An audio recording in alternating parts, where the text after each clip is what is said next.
현재 시각 26년 5월 9일 아침 7시입니다. 오늘은 랜드를 한번 들어볼까요? 랜드에서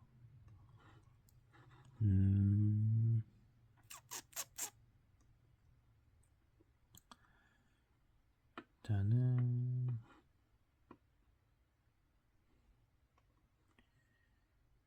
이걸 볼게요. China Science and Technology Strategy in Perspective라는 얘기입니다.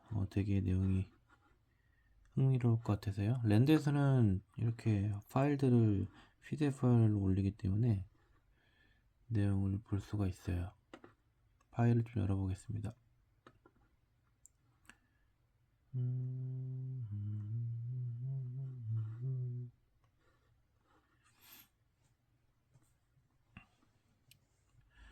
중국의 어떤 과학기술 전략에 대한 부분입니다. 내용이 66페이지짜리예요. 66페이지짜리인데 다 읽어볼 수는 없고 시간도 안 되고요. 아침에 애들 밥도 해주고 해야 돼서 간단하게 읽어보겠습니다. 내용의 구성들은 대부분이 이렇게 돼 있어요. 타이틀 있고, 그 다음에 이 자료를 발행한 기관, 그리고 이 문서에 대한 정보 등이 나와 있고요.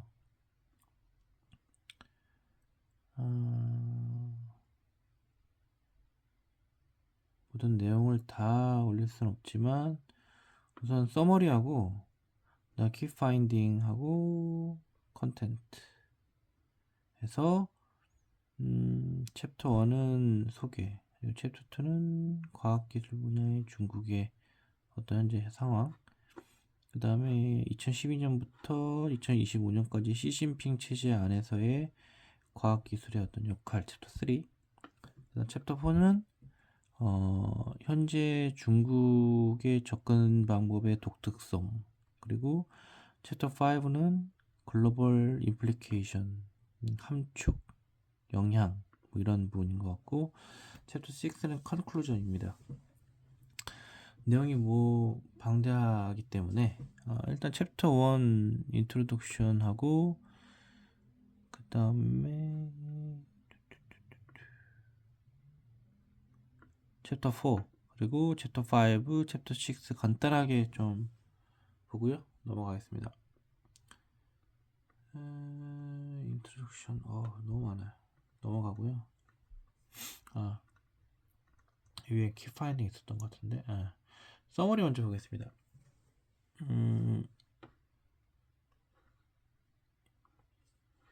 이 보고서는 중국의 과학기술 전략이 국가 발전이나 경쟁력 등에서 어떻게 진화해 왔는지 그 특징을 이제 분석했습니다. 미국인 시각에서 본 것 같고요. CCP, 중국 공산당을 얘기하는 거겠죠. 현재는 이제 중국 공산당이 강력하게 주도하는 중앙 집권적 혁신 모델입니다. 좀 특이해요. 시진핑 국가 주석 아래에서 중국은 과학기술 부흥 전략을 기반으로 재정의를 해왔고, 혁신 정책은 경제나 어떤 안보적인 부분에서 목표를 통합하고 정리하고 과학적 성과를 정치적 정당성과 국가 회복력이 직접 연결하는 특징이 있습니다.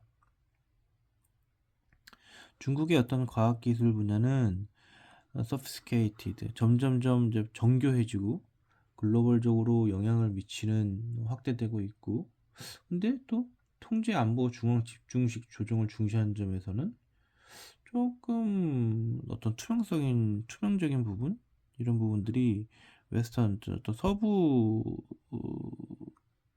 쪽하고는 좀 궤를 달리하고 있는 형태이고요. 그 다음에 그래서 이제 정책 위반자라든가 연구기관에서는 중국 과학기술의 체계나 논리 뭐 이런 부분들에 대해서 이해하는 게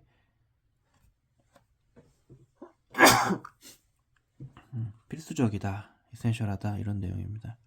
키파인딩은 하나, 둘, 셋, 넷, 다섯, 여섯, 일곱, 8가지 정도로 나눠지고요. 첫 번째가 과학기술과 국가 역량의 전략적 통합이라는 내용이고, 그 다음 두 번째는 기술 자립으로의 전환.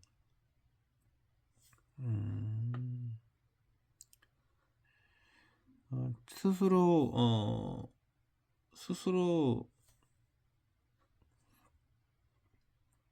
릴라이언스하고 스스로 스트렝스하고, 이게 그건가 보네요. 그 최근에 많이 들은 자립자강. 그 스스로 외국의 힘이 필요 없다, 우리 스스로 일어나자, 이런 시진핑의 어떤 기술 자립자강 노선은 어떤 기술을 어떤 임포테이션, 수입하는 수준에서 기술을 스스로 일단 뭐 마스터리하는 수준까지 자칫 확보하는 거죠. 전환을 의미하는 겁니다. 그 다음 중앙 집권적 거버넌스의 조정이 있고요. 그 다음에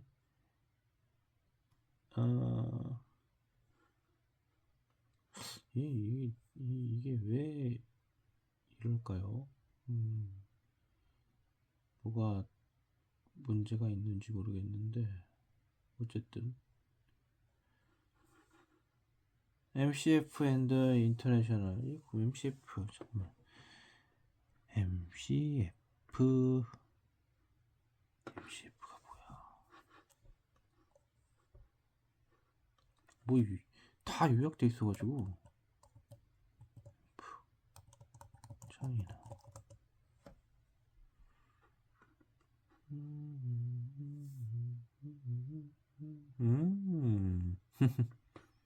MCF는 밀리터리 시빌 퓨전입니다. 그러니까 군대하고 민간하고 퓨전한 거예요. 약간 그런 것 같습니다. 그래서 융합? 융합? 뭐 이런 뜻인 것 같습니다. 그게 이제 국가의 전략 체계다, 이런 뜻인 것 같고, 그 다음에 Legal and Regulatory Expansion, 법률 어떤 규제 확대, 그리고 글로벌 스탠다드, 글로벌 표준과 규범 설정. 지금 중국은 제가 알기로는 미국과 가장 치열하게 대립하고 있는, 경쟁하고 있는 것들이 글로벌 표준 누가 먼저 선점할 거냐 이거거든요. 그래서 아마 그런 내용인 것 같고요. 그 다음에 국제사회의 대응, 그 다음에 협력 참여에 대한 어떤 시사점, 뭐 암축, 의미, 이런 내용입니다.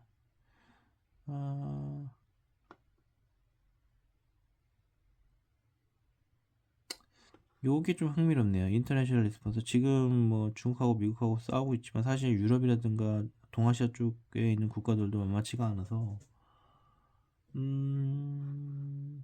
미국, 유럽연합 또는 그러니까 주요 G7 국가들이 어떤 연구 보안 체계, 데이터 거버넌스, 어떤 표준 전략을 어떤 강화하면서 과학적 개방성, 그리고 국가 경제적 이익 보호 간 어떤 균형을 모색하고 있는 상황입니다. 어쨌든 넘어갈게요. 그 챕터 4 17페이지로 넘어가겠습니다. 17페이지. 17페이지. 찾기도 힘들어. 중국의 그 접근법이 얼마나 좀 독특한가에 대한 내용이고,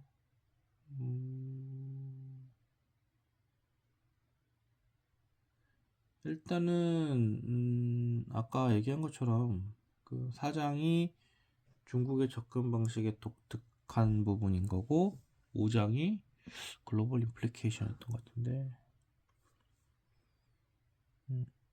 글로벌 임플리케이션, 여기 보면 과학기술의 영향과 글로벌 함축의 중국의 확장성, 과학기술의 어떤 확장성, 중국의 어떤 확장성과 글로벌 함축 의미, 그 다음에 중국의 과학기술 정책과 프랙티스에 대한 국제사회의 어떤 응답, 현재 상황, 뭐 이런 것들은 있어서 내용이 무척 흥미로울 것 같아요.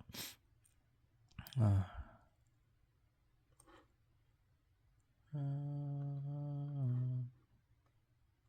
찾기가 힘들어. 눈이 침침해가지고 요새 이렇게 눈이 침침한 것 같아.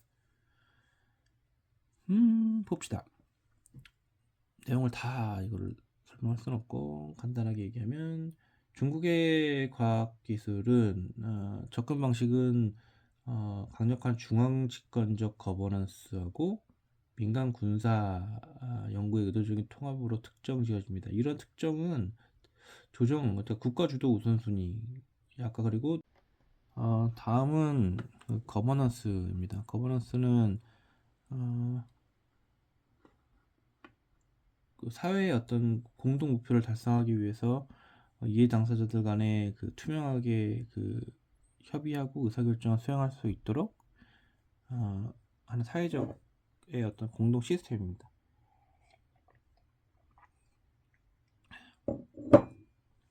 그래서 시진핑 체제 하에서 강력한 중앙 집권적 거버넌스는 미니스트리, 부처 간, 그리고 위원회 간, 커미티, 그 다음 프로빈셜 가버먼트, 지방정부, 그리고 리서치 오르가니제이션, 연구기관, 이 조직 간의 어떤 명확한 임무와 책임을 갖는 형태로 운영되고 있습니다.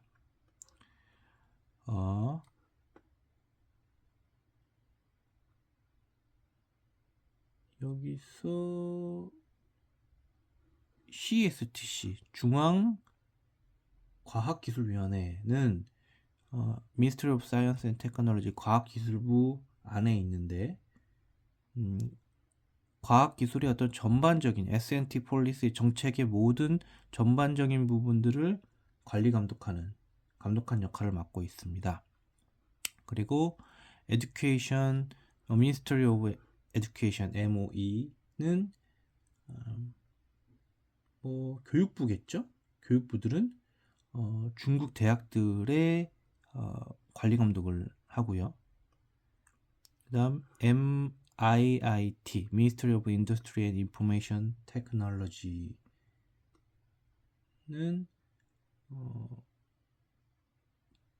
공업 정보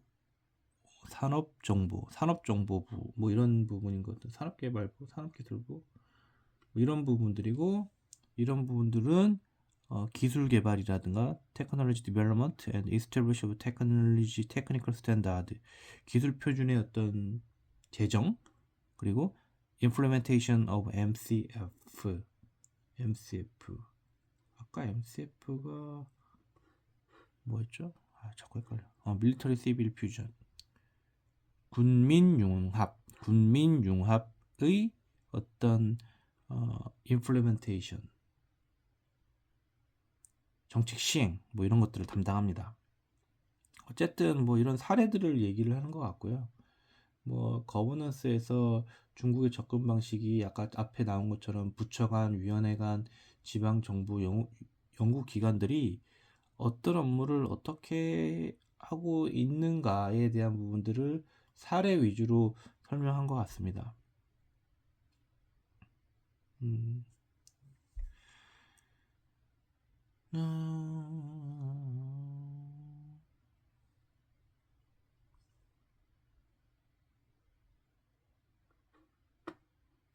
넘어가고요. 여기 보면 China's large SOE sector has long been a defining feature of its economic model. 중국의 대규모 어떤 국유기업 부분들이 아주 오랫동안 중국 경제 모델의 핵심 특징이었다고 합니다.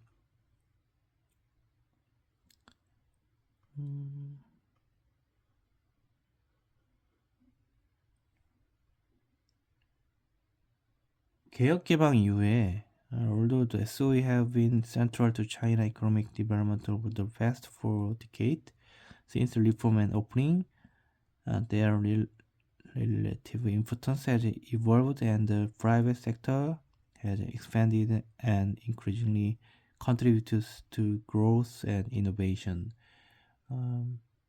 개혁개방 이후에 40년간 SOE는 중국 경제 발전에 중심 역할을 했지만 그 상대적 중요성은 변화해왔고 민간 부문의 성장과 혁신에 대한 기여를 점점 확대해 왔습니다.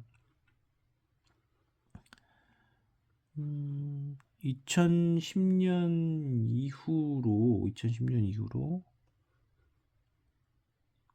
made up only 7.8% of total value of China's top 100 list from 100대 기업 상장 기업 중에 총가치 중에 민간 기업이 7.8% 수준이었지만 2010년에 2025년에는 37.2%까지 성장을 했어요. Nevertheless, 그럼에도 SOE는 continue to control the key industry and support the central and local governments in achieving policy objectives. SOE는 여전히 그 핵심 산업을 통제하고 있고 지방 정치의 목표 달성을 지원하고 있다.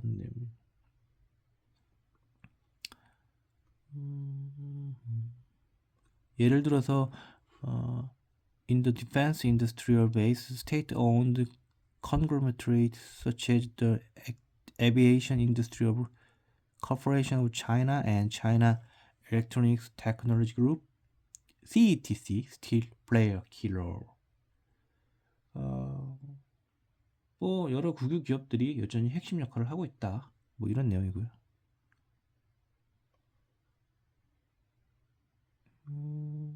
이건 뭔가요? 여기 좋은 내용이 있네요.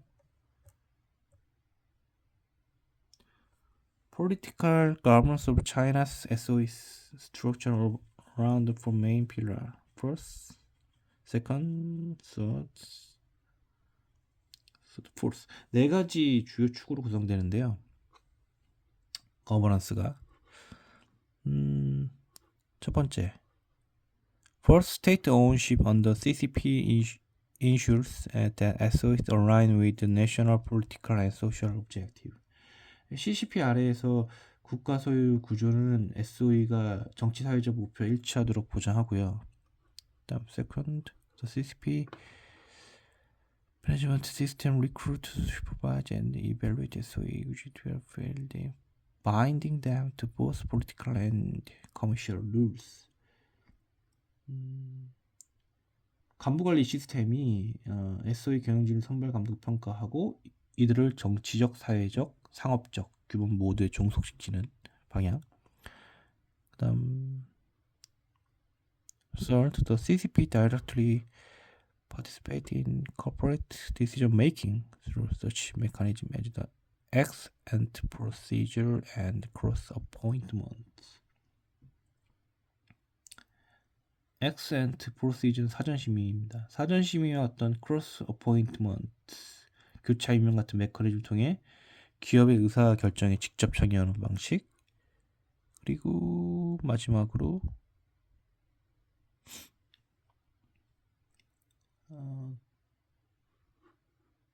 Discipline Inspection Committee 감찰위원회를 통한 내부 단속 이를 통해서 당원들의 규율과 준수 여부를 파악하는 것들.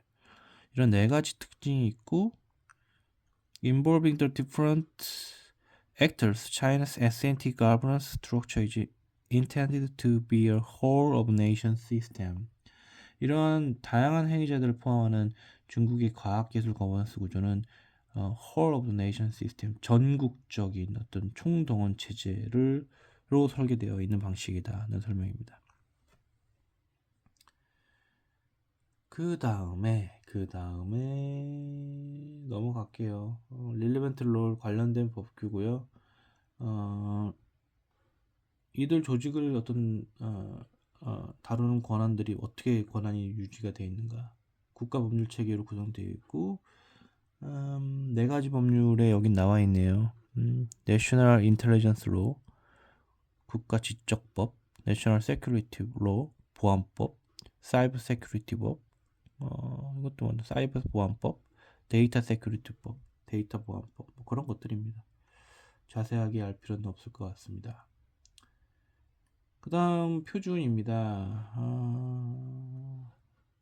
표준에 대한 부분은 기술 표준은 process of technical specification designed to improve the quality, security, and compatibility of goods and service. General background information about standardization mechanisms is provided in the box below. 기술 표준은 어떤 상품과 서비스의 품질 보안, 그리고 호환성을 향상시키기 위해 설계된 절차나 기술 규격을 의미하고요. 글로벌 기술 경쟁의 표준화와 중요성은 점점 커지고 있는데 이를 어떤 기술 및 경제 시스템을 지배하는 규칙을 형성하기 때문이고, 중국의 표준 접근 방식은 국제 비교과 또 다른 특징이 있는 사례입니다. 넘어가겠습니다.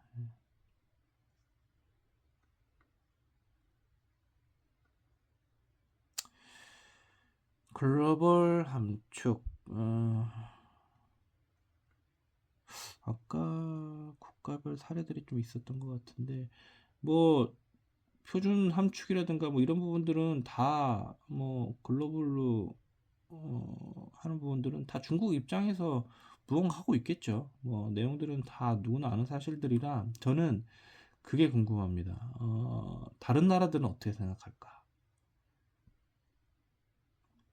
현재 다른 나라들은 어떻게 생각할까를 좀 궁금해서 이 페이지 한번 읽어볼게요. International Response to China Science and Technology Policy and Practice. 중국의 과학기술 정책의 관행에 대한 어떤 국가적인 대항들. 빨리 넘어가서 읽어보면 The international community has acknowledged that China's SNT approach might have global implications, and several countries and regions are taking steps to protect their research landscapes. 국제사회는 어떤 중국의 과학기술 접근 방식이 글로벌적으로 어떤 영향을 미칠 수 있는 걸 인식하고 있고, 여러 국가와 지역은 자국의 영통 생태계를, 그러니까 연구 생태계를 보호하기 위한 조치를 취하고 있습니다. 21년에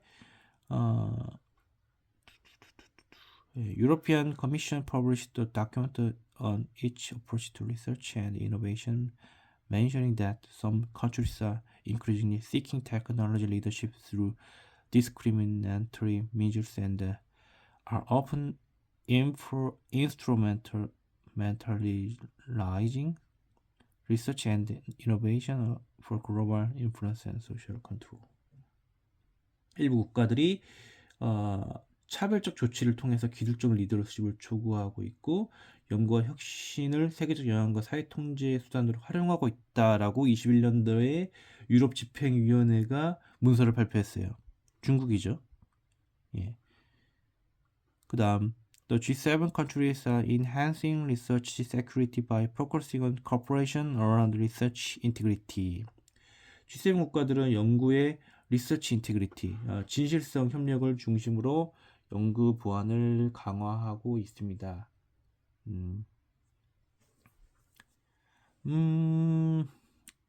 The United Kingdom has raised an alarm about the risk MCF the academia, stating that China often direct fund and collaborate on academic research to benefit to China's military through research on dual-use technology, and the British Academy Institutes often accept transfer of data and IP as condition of funding.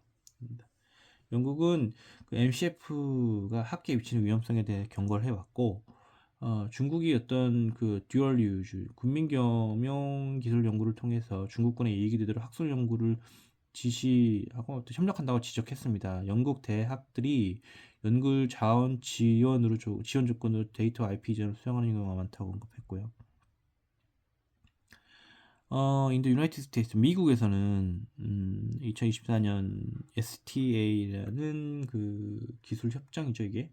미중 과학 기술 협정이 24년 판에 장기간의 협상 끝에 여러 차례 연장 후 갱신되었다고 되어 있고요. 그 다음에 2026 Canada released the National Security Guideline for Research Partnership을 발표했고요. 연구 파트너십 국가 안보 관련 연구 파트너십을 캐나다가 발표를 했고, in Australia, research security has been a topic of a frequent debate. 호주에서도 마찬가지로 그 frequent debate 지속적으로 논쟁이 되었대요. research security가 연구 보안적인 부분들이 이것 부분도 마찬가지겠죠. 중국을 견제하는 부분이 필요합니다. In Japan, concerns regarding unwanted technology transfer have gained prominence. 일본에서는 원치 않는 어떤 기술 이전에 대한 우려가 오고 있습니다.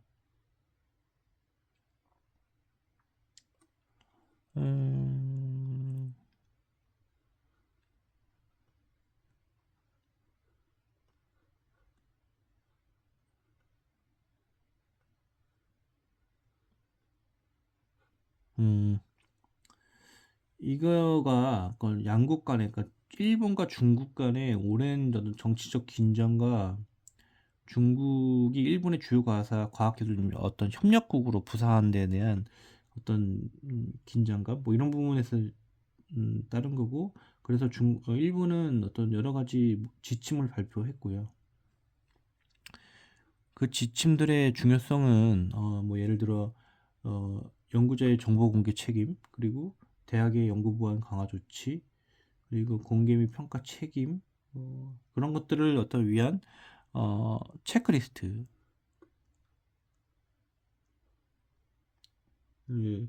발표하면서 보면 new risk associated with the increasing internationalization and openness of research. 연구의 어떤 국제화와 개방성 확대에 관련된 새로운 위험, 중국이겠죠. 그다음 우리나라가 나오네요. 우리나라는 이 문제에 대해서도 한국도 관심이 있다고 합니다. Policies show growing attention to issue. 국가 기술, 국가 어떤 전략 기술 뉴처 플랜, 육성 계획은 민감한 연구가 비동맹국으로 유출되는 것을 방지하기 위한 체계를 수립했습니다. 이는 2020년에 제정이 된 법이고요. 뭐 이런 게 있네요. 난 한국 사람인데도 몰랐어요. 22년에 개정됐고요. 보안 교육하고 연구 인력 관리 감독을 의무화하고 있고,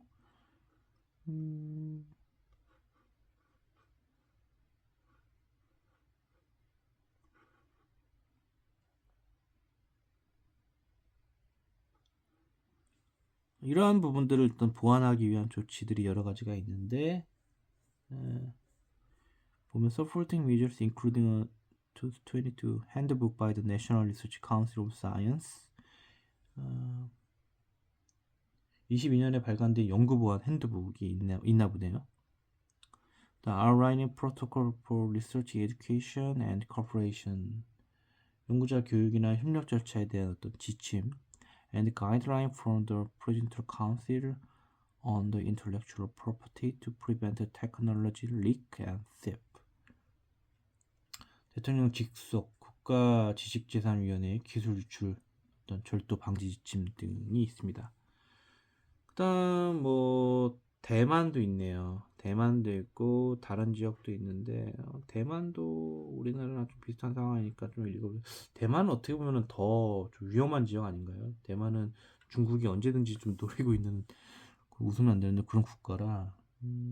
대만의 knowledge security approach stem from its complex relationship with China and its limited international recognition. 대만의 지식안보 접근도 중국의 어떤 복잡한 관계와 제한된 국제적 인정 사항에서 비롯됩니다. 다른 지역, in other region은 초기 단계라고 하네요. 보안에 대해서는. 그래서 diverse array of country. 다양한 국가들이 implementing research security measures demonstrate a broad recognition of strategic importance and security implications.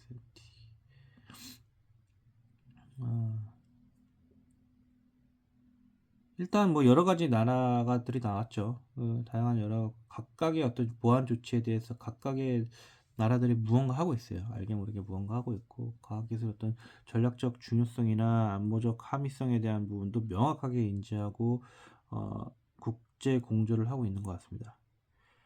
각자 도생의 시대이긴 하지만 서로 협력을 해야 되는 시기예요. 중국의 전략이 이렇기 때문에 그렇게 할 수밖에 없고 중국도 중국 입장에서 볼 때는 자기들이 살아남아야 되니 그렇게 할 수밖에 없는 상황인 것 같고요.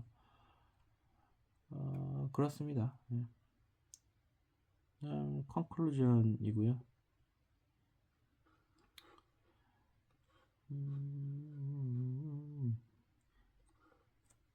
시진핑 체제 아래에서 통합들이 심화되었네요. 뭐 아까 앞에 나왔던 내용들이고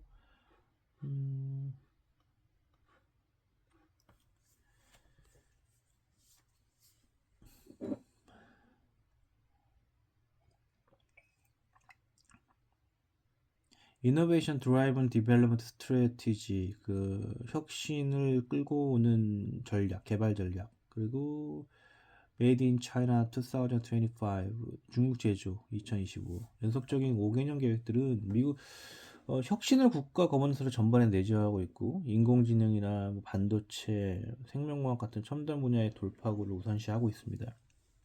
거기다가 중국은 MCF 체제 정책이나 통합 국가 전략 시스템을 활용해서 이러한 방향성을 확장하고 있는 상황이고 상업적이나 학계, 국방, 연구 서로 연계시켜서 커넥팅 시켜가지고 기술 발전을 가속화시키는 동시에 글로벌 연구망과 신뢰 등의 어떤 필수적인 경계를 흐리게 만들고 있는 상황이에요. 중국의 혁신 시스템이 국가 목표를 좀 더 밀집하게 연결시키고 있고 이런 어떤 전략적 특징을 띠고 있는 상황이고요. 연구기관하고 정책 결정자들이 중국의 과학기술과 어떤 논리에 대해서 이해하는 것은 명확해 보입니다. 그래야지 전략을 짤 수 있을 것 같아요. 중국은 국가 단위로 움직이고 있고 대부분의 나라들도 뭐 국가 단위로 움직이고 있지만 이게 사실 제한적이죠. 제한적이에요. 중국은 맨 위에서 그냥 약간 까라면 까, 해. 약간 이런 식으로 움직이고 있는 상황이고 탁월하죠. 사실은 국가 조정 능력이 신속한 혁신도 가능하고 대규모 자원을 집중적으로 동원해서 가능하게 하지만 동시에 이 부분이 연구의 어떤 진실성이라든가 데이터라든가 뭐 기술 거버넌스 중에서도 좀 리스크가 있어 보이지 않을까. 약간 이중적 성격인 것 같아요. 중국의 현재 상황은 기회와 위험. 그게 글로벌적으로도 영향을 미칠 거고 국가적의 어떤 국가나 어떤 공동의 안보에도 영향을 미칠 거고 그렇습니다.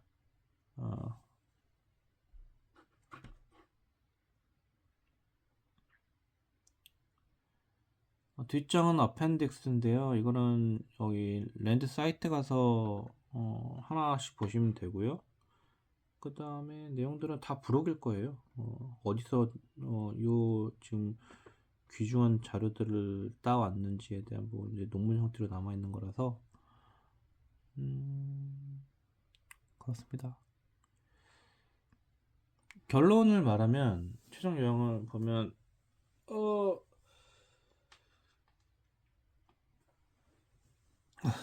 중국은 그 사이언스 앤 테크놀로지 과학기술을 경제성장뿐만 아니라 국가 안보 그리고 정치적 정당성이라든가 이런 부분들을 핵심 수단으로 규정하고 있습니다.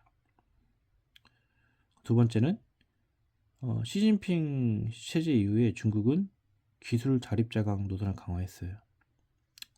그 말은 AI나 반도체, 생명공학 등의 어떤 핵심 기술을 국산화를 추진하고 있는 상황입니다.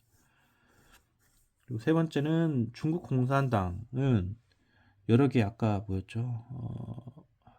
단어가 CSTC였나? 그리고 MOE 뭐 이런 기관들을 통해서 연구를 기획하고 자금을 조달하고 인재를 등용해서 중앙 집권적으로 집중적으로 통제하고 있는 현재 사회 시스템입니다.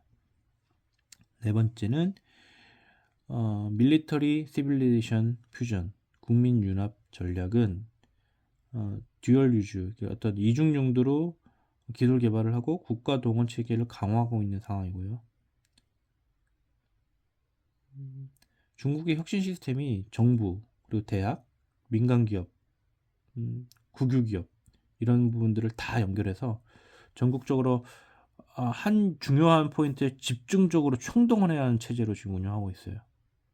이게 근데 되게 장점처럼 보이지만 제가 볼 땐 단점이 될 수도 있어요. 왜냐면 국가의 모든 역량을 한 곳에 집중하면 그게 과연 효과적일까요? 진짜 중국이 되게 잘하는 것처럼 보이지만 잘할까요? 라는 생각이 듭니다. 전반적으로 같이 성장해야 되지 않을까 싶어요. 근데 중국은 뭐 그런 체제는 아니니까. 저는 물론 집중할 때는 집중할 필요가 있지만 모든 사회의 전반 시스템을 그쪽으로 다 총동원하는 거는 과연 장점만 있을까라는 생각이 듭니다. 그 다음 데이터 보안법이나 사이버 보안법 같은 것들을 정부가 일단 광범위하게 개입할 수 있을 것 같고 국제 공동 연구를 복잡하게 만들 것 같아요. 데이터 보안이나 사이버 보안 쪽으로도 각 국가의 정부가 중국과의 어떤 연계 공동 연구는 조금 위험하지 않을까 이런 생각을 할 것 같아요. 그다음에 중국은 중국 표준을 통해서 기술 주도 표준 주도권을 확보하려고 하고 있어요. 확보하는 순간 앞으로 50년은 전략적으로 우위에 서기 때문에 무조건 하려고 할 거고요. 미국이랑 그런 부분에서 경쟁을 하고 있고.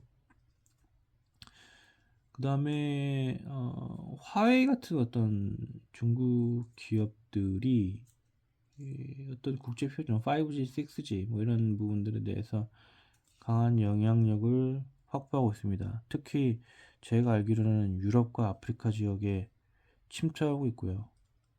뭐 미국이나 우리나라 같은 경우는 워낙 그런 부분들이 민감하게 반응하는 부분들이기 때문에 실제는 미비하다 생각하고 있지만 알게 모르게 화웨이가 침투하는 분야들이 많고 부속이라든가 부품이라든가 통신 장비들을 많이 공급하고 있기 때문에 영향력을 점차 확보하고 있는 추세인 것 같아요. 근데 그거를 잘 모른다. 알게 모르게 들어온다.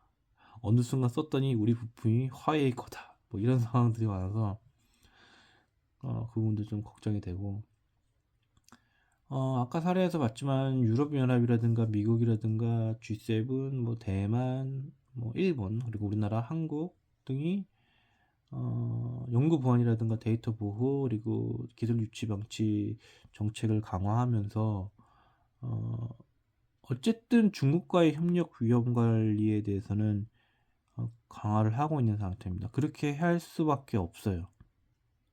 유출되는 데이터들 그리고 어느 순간 기술 종속이 돼버리게 되면 중국은 항상 그랬던 것 같아요. 싸고 값싸고 대규모의 양을 투입해서 그 나라의 인더스트리를 아예 주저앉히고 종속되게 만드는 전략. 일반 뭐 생활용품 이런 것들이 그랬고 선박 제조나 배들이 그랬고 여러 가지 사례들이 있죠. 국가 단위의 지원을 하면서 보조금 지원 뭐 이런 부분들을 통해서 그 나라에 침투시키고 결국에는 뭐 다 아시는 내용들일 거예요. 그래서 어쨌든 뭐 지금까지는 그런 거고 지금 우리가 이제 표준화되고 있는 5G 기술이나 AI, 반도체, 로봇 뭐 이런 부분들이 만약에 종속돼 버리고 기술적 종속이나 우위에 중국이 우위에 점하게 되고 어느 순간 뗄래야 뗄 수가 없는 관계가 돼버리게 된다면 엄청난 국가적으로 리스크가 클 것 같습니다. 그래서 지금이 늦진 않았지만 어쨌든 우리나라도 마찬가지로 연구 보안, 데이터 보호, 기술 유치는 정책적 과제, 국가 단위의 정책적 과제로 강화를 해야 된다고 저는 생각해요. 이 보고서는 어쨌든 중국의 현재 상황하고 기준 그리고 국가 단위 전략에 대한 설명을 하는 내용인 것 같고요. 이 자료는 랜드에 있습니다. 다운받아 보실 수 있고요. 내용이 너무 방대해서 뭐 한두 시간 만에 읽을 수 있는 자료는 아니에요. 그리고 용어들이나 이런 부분들도 충분히 공부를 하시고 넣어야 돼서 저도 좀 많이 부족합니다. 그래서 공부를 추가적으로 앞으로는 좀 하고 영상을 찍어야 될 것 같습니다. 좀 이해 안 되는 부분들이 많아서 그렇습니다. 오늘 소개해드릴 책은요. 최근에 읽고 있는 책과 과거에 읽었던 책입니다. 책 3권을 좀 뽑았고요. 최근에 읽고 있는 책은 이병한의 테크노 차이나 탐문입니다. 이분은 제가 그 유튜브에서 우연히 이분을 알게 돼서 미국 관련된 책도 있는데 그거는 이미 읽었고 테크노 차이나 탐문을 좀 읽고 있습니다. 내용은 좀 읽고 있고요. 내용을 저는 이제 책을 딱 볼 때 앞장을 제일 먼저 봅니다. 그래서 어떤 내용들이 구성이 되는지를 보는데 보시면 현재 지금 우주항공 쪽 중국이 지금 현재 혁신 기업들이 많죠. 그리고 지금 뭐 거의 그 항공기 우주선을 쏘는 수준이 미국을 압도하는 수준이라 지금 그렇고 그 다음 바이오, 그린, 디지털입니다. 그래서 최근에 그 중국의 어떤 그 동향 부분들이 어떤 식으로 좀 운영되고 있는지를 볼 수 있는 책입니다. 현재 중국은 각 국가 단위로 지역 단위로 정책을 발표하고 있는데 특히 동수서산 정책하고 서전동성 정책을 유지합니다. 동수서산은 그 산업이 집중된 동부 지역의 데이터 컴퓨터 수요가 많고 신재생 에너지 발전이 활발한 서부 지역에서 전력 생산이 수요를 초과하기 때문에 동부의 데이터를 서부의 클라우드 컴퓨터 인프라를 보내는 처리하는 동수서산 정책이고요. 서전동성은 서부 지역에서 동부 지역으로 대규모 송전하는 정책입니다. 어쨌든 지금 요 내용들은 좋은 내용들이 많아요. 그래서 현재 지금 읽고 있는 책이고요. 한 절반 정도 읽었는데 이것도 나중에 다 읽으면 지금 좀 사실 중국은 지역이 좀 잘 모릅니다. 그래서 파일을 좀 정리를 하고 있어요. 그래서 내용을 보면 아까 말한 정책들을 보면 좀 제가 나중에 이거를 좀 표로 좀 그래프로 좀 정리를 하고 있는데 지금 보시면 이 티베트 신장 위구르 지역 이 지역 사이에 사막이 쫙 펼쳐져 있거든요. 이 사막에다가 뭐 태양광 패널이라든가 아니면은 그 풍력 발전기를 설치를 해서 이 많이 쓰고 있는 청두라든가 이쪽 선전 이쪽으로 보내는 작업을 하고 있다고 하더라고요. 그래서 보면 윈난성과 구이저우성의 수력 발전이 광둥성 같은 남부의 경제 중심지로 성장한다 이런데 여기 광둥성 보이시죠? 남부 광저우시 이쪽 광저우시로 보내고 있는 상황이고요. 그래서 방금 전에 얘기한 윈난성과 구이저우성이 이쪽에 있어요. 이쪽에 있죠? 윈난성. 이쪽에 있는 윈난성에 있는 이런 수력 발전이 그러니까 이쪽에 있던 수력 발전이 가운데 있는 이 선전시 옆에 있는 광저우시 이쪽으로 송전된다는 내용입니다. 그래서 지역별로 지금 뭐 후베이성, 후난성 뭐 여러 가지 나원들이 나와 있어서 이분들을 정리를 하고 있습니다. 재밌어요. 그래서 지역별로 알고 있는 부분들이 있어서 좋고요. 어쨌든 이 책을 한번 읽어보세요. 너무 재밌습니다. 일단은 작가의 그 보는 시각도 되게 독특하고요. 말씀도 되게 재밌게 하셔서 유튜브에 어떤 강의라든가 어떤 내용들이 있어서 한번 기회 되시면 보시면 될 것 같고요. 두 번째는 질의 힘. 이거는 뭐 워낙 추천책들이 많아서 각 국가의 어떤 뭐 미국, 중국, 러시아, 한국, 인도, 라틴 아메리카, 중동, 북극 뭐 이런 각 국가의 어떤 지역의 어떤 현재 상황, 그리고 어떤 식으로 그 각각의 국가의 어떤 장단점이 무엇인가 뭐 이런 부분에 나와 있는 책이고요. 팀 마샬이 지었습니다. 이 책도 좋고요. 세 번째는 더 차이나입니다.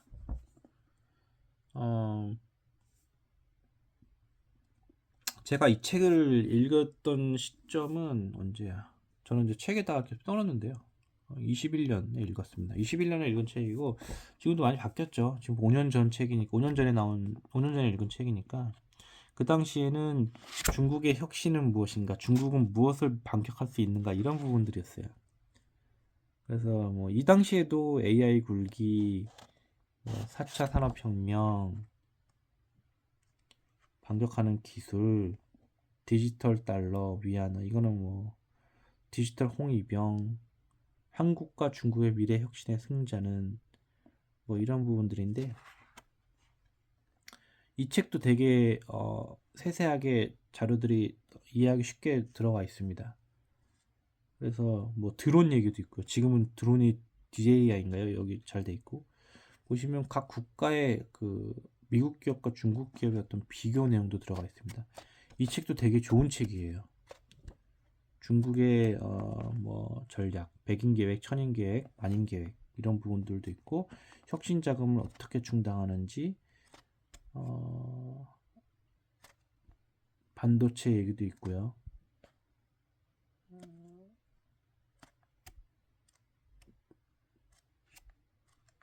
이런 부분들이 되게 무척 표 중심으로 그림 중심으로 데이터화 돼 있어서 도움이 많이 됩니다. 그래서 이 세 권의 책은 꼭 읽어보시길 추천드립니다.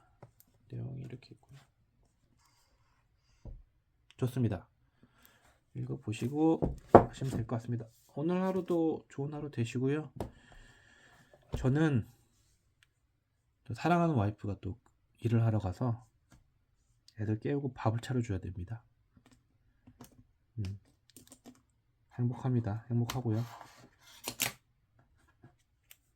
대한민국 모든 아빠들 힘내시길 바랍니다. 이상입니다. 좋은 하루 되세요. 뿅.